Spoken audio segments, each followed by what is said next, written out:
a But pity. why you are aware of this? Why you want to clean this? What Because is I've your been- motive? You are from Ireland. But I'm- why I'm are in- you here? You tell people why Yes. you are. People think that you are just wasting your time and all. They Water- laugh on you, but you just Yeah. tell people what is your motive? Why Yes. you are here? Yeah, I'm Karon. I'm an Irish man, and I have a British passport as well.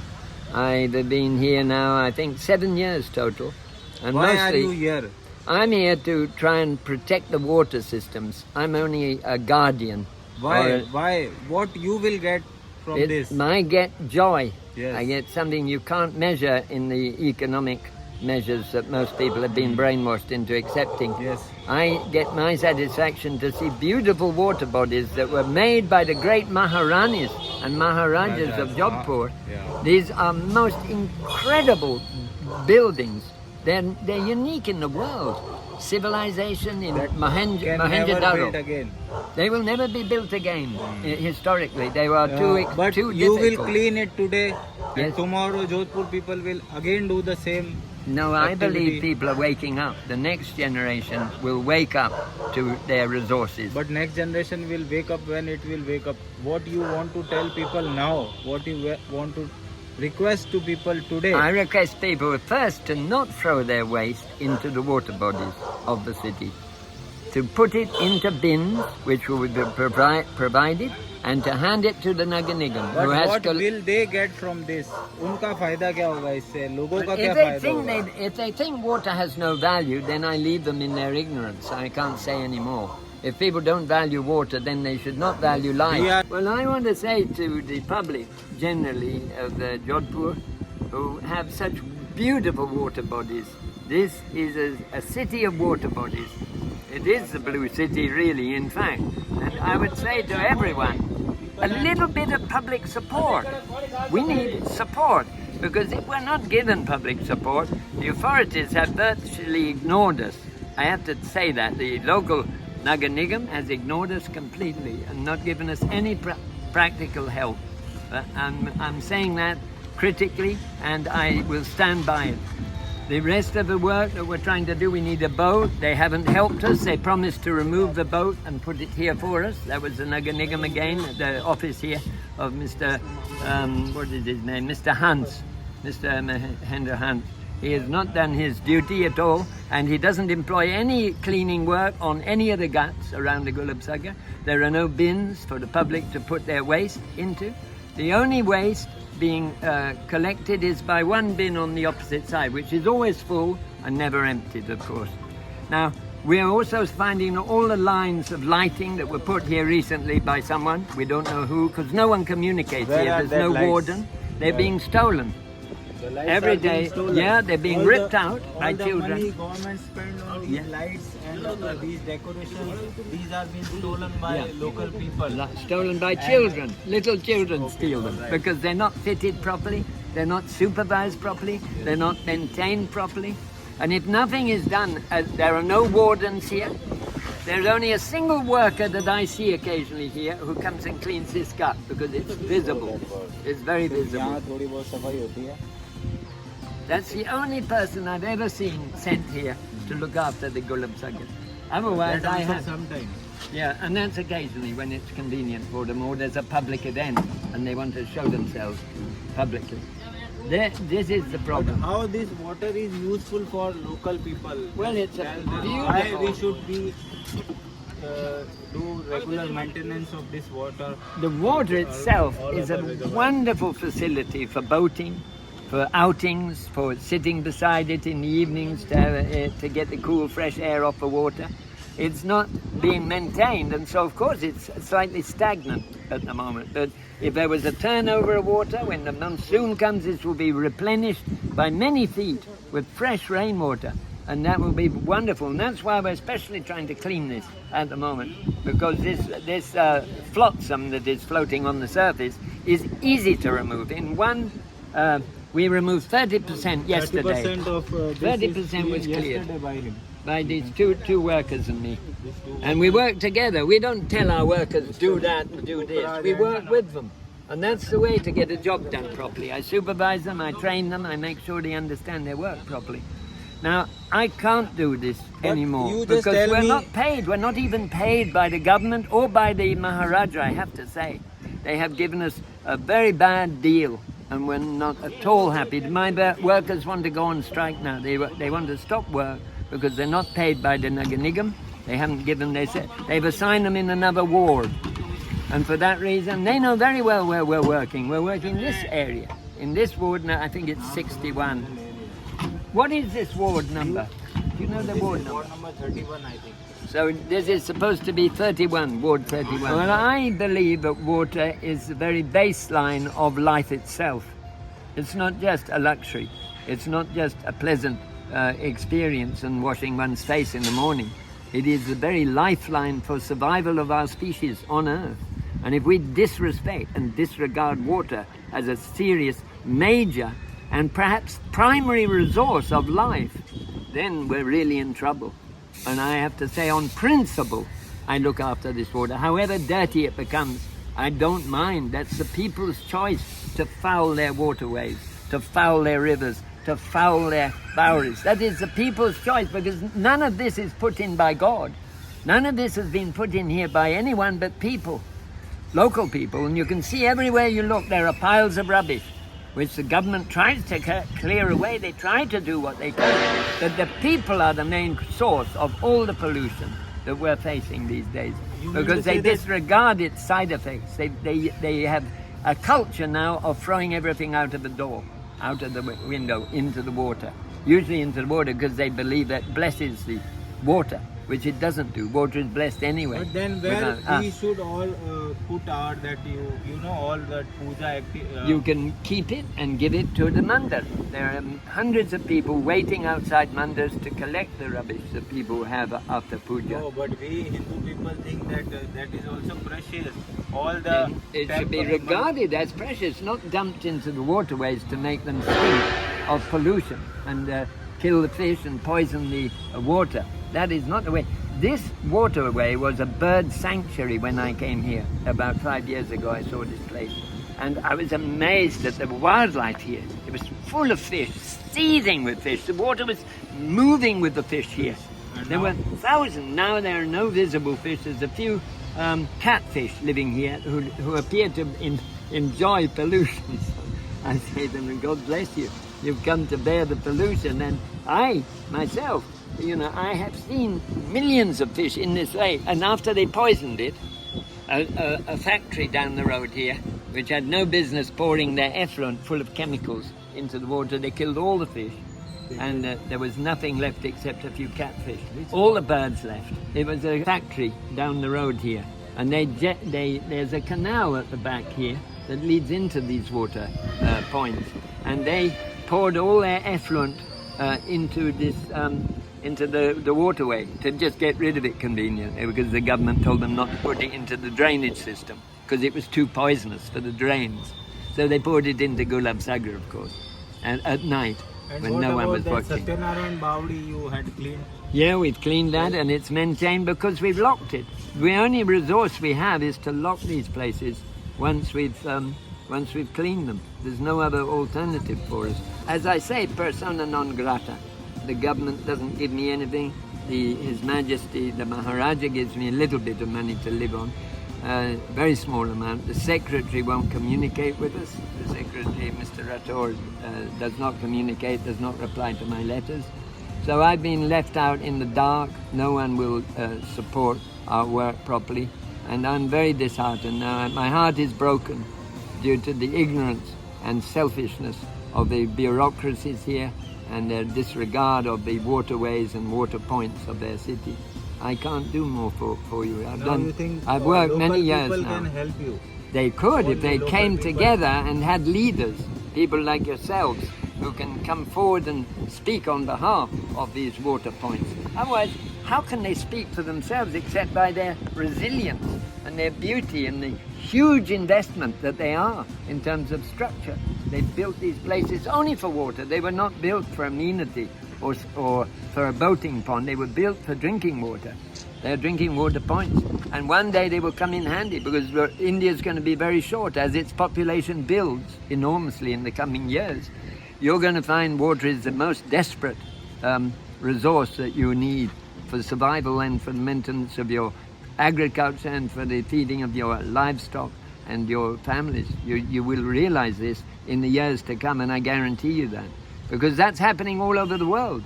It hasn't become a primary problem yet in India, except for Sadhguru, who's gone on a tour of all the rivers to warn people to not use these as effluent points, but to regard them as sacred places. And a sacred place has to be maintained properly. That's my view. I don't know whether people agree with that in India. What you want for you for living? This is all about for Jodhpur people and here. Yes. This species you are talking about, nature you are talking about. I need a minimal. What you want? I need a minimal income to allow me to buy decent food, because now I'm living on just my own cooking, a bit of dal and potatoes. I don't have proper food. I don't have proper medication. Don't get money monthly basis on monthly. They don't give me the proper money that I used to get from the Maharaja. They cut it after COVID. They cut our money. 6,000 to 7,000, I think. I get Now six now. Six. you get Before they used to give me 10. They cut that, and they never replied to my letters requesting a little bit more income. But for me, income is not the primary problem, because I believe that my work should even be free. I should not even charge for it. The donations, But like how the you are mandir. living? I'm surviving, I'm here, I'm still alive, and kindness of people has allowed me to continue working. The Kila itself, the management of the Kila after Karon Jassol was killed in a car accident, there was a new management put in place, and they have not been helpful at all. They've disregarded our requests, they've disregarded my letters, and they've said nothing about the problems that we face at all. They won't even lend us a pump. Lend us a pump. We're not asking for the permanent use of the pump, we wanted to borrow it. They said no, we won't help you at all. That's basically coming from the Merangar Trust. They have not wanted to help us. And so how can I work? I used to get full support from Karon Singh Jassol. The family was very helpful, and they regarded the Maharaja with great respect and gave their full support to our work, which is only for the city. It's only there's no benefit for us personally in financial terms at all. And we just ask for help. We ask for cooperation. They can't give us that even. I'm blacklisted as a person by them. They don't want to pay me even enough to live on. They don't pay my landlord for the rent of the room I live in. This is not the way to treat people, not at all. I'm very disheartened by their behavior and their treatment. Jodhpur people say something in Hindi because they understand local language. Yes. And you also know a bit. Yes. The Jodhpuri log bhi bahut saye log. They're very generous, very kind-hearted, and I appreciate their goodwill and their friendship, which I have a lot of from different people. I really appreciate that.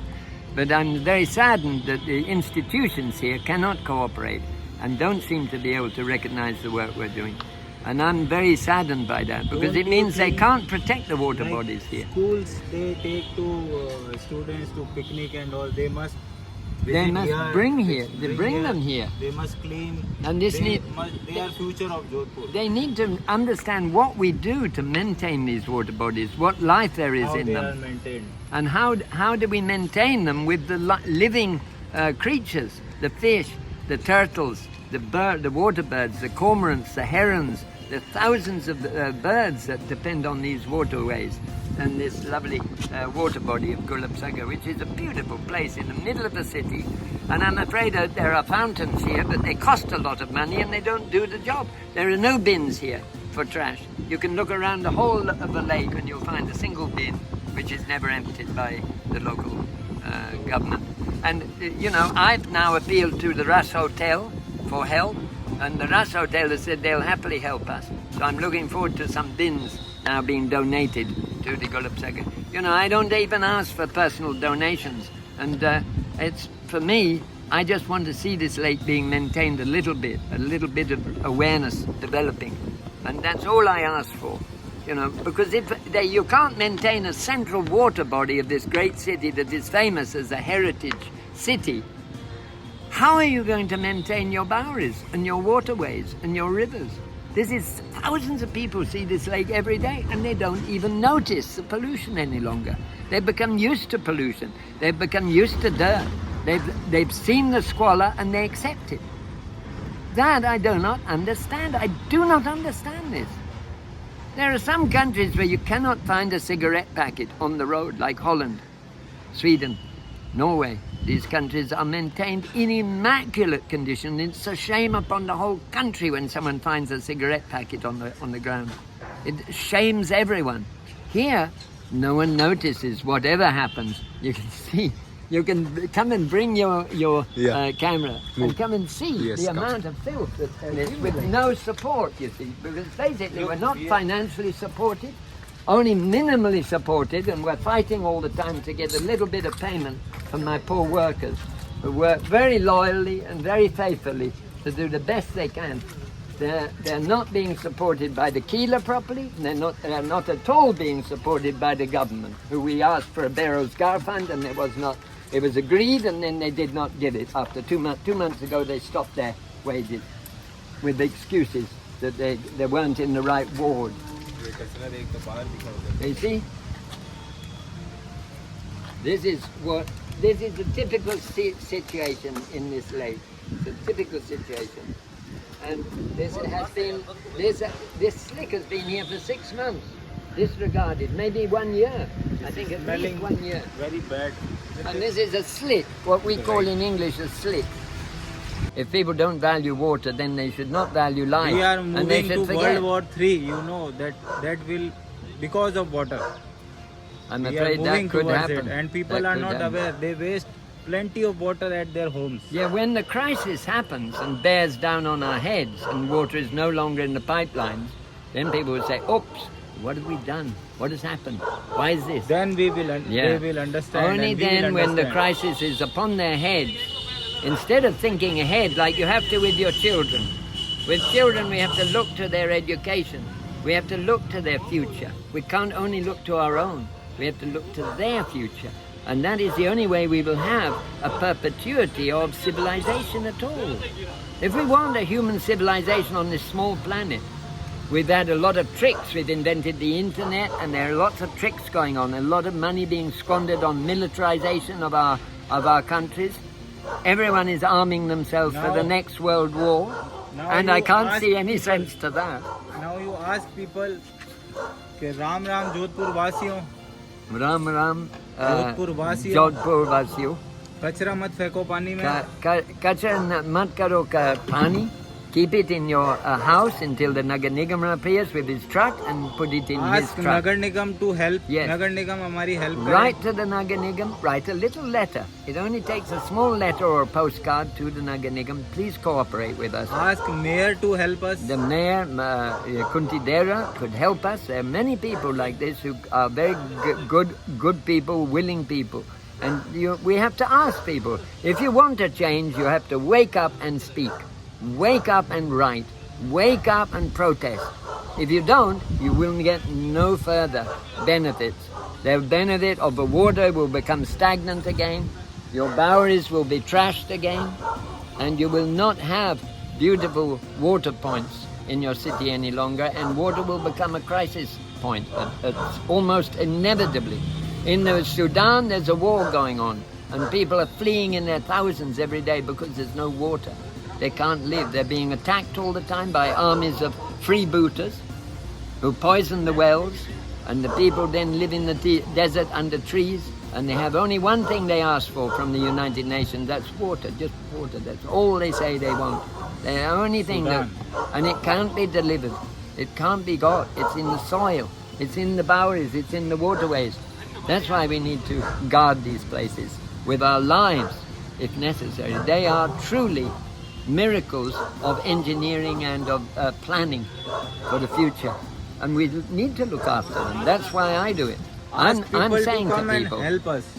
Ask Jodhpur people, you can come tomorrow morning. Prince Varun here, who's talking about these problems with me, he will coordinate, and we will arrive at meeting of volunteers. People can come anytime. They'd be welcome to help us. They just need to contact us. My phone number will be available on a card and on our website. We hope to make a website. where we've got the Blue Phoenix project, which we've designed now, that has been submitted now to the authorities, to the collector and to Mrs. Kuntidera, the mayor of the city. And we will be looking towards the help of the Chief Minister also, Ashok Gehlot. So we're hoping that people will begin to realize how important keeping their water clean. And you can see all around you, there are lots of places where some volunteers can make a big impression.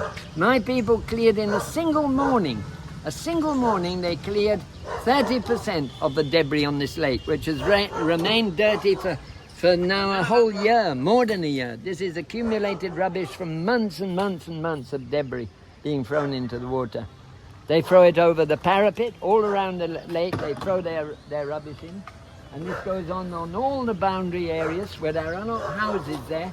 The people throw their rubbish in. There's a rubbish heap in that car park there, a huge rubbish heap. Thousands and thousands of kilos of rubbish is accumulated there. Over there's an accumulation of rubbish. And only where the houses are, the gymnasium is, would people not throw their rubbish, we hope. So that is where the problems are. And I just pray for some people to come forward and show they really are concerned. Not to give lip service, not even to give money necessarily, but to give help and to support this work properly. Because if we can't do anything, then it's up to the people of Jodhpur to come forward. We've done what we can. I can't go on with this much longer. I'm exhausted. I'm actually physically and psychologically exhausted. And I don't want to tell you my personal problems because there are too many of them at the moment. I can't get the work. I can't get my pay for the workers. They need their pay. I need the protection of the government to support us, not just verbally, but documentarily and financially. They have to look after us a little bit and give us the equipment to do our job also. They've denied us even basic equipment. All the equipment you see is either made by me personally at my own cost. And you can see the work we have to do. This is the work as it goes on. And this is an ongoing job which will never stop as long as people disregard the water and don't view it as precious. This would be full of fish if it was normal water. It would be full of fish. These are lovely water bodies. By golly, when the monsoon comes, this will be a haven for birds. They will try to come fishing, except that the small fish have mostly disappeared from this water. They've been poisoned. So that's it. I say Kamagani, Namaste, and good luck to all of you people who are really concerned about water. Please come forward, show your concern practically, and contact us. Mr. Prince will help us in every way with his coordination of local people and volunteers who want to work on this problem. God bless you all.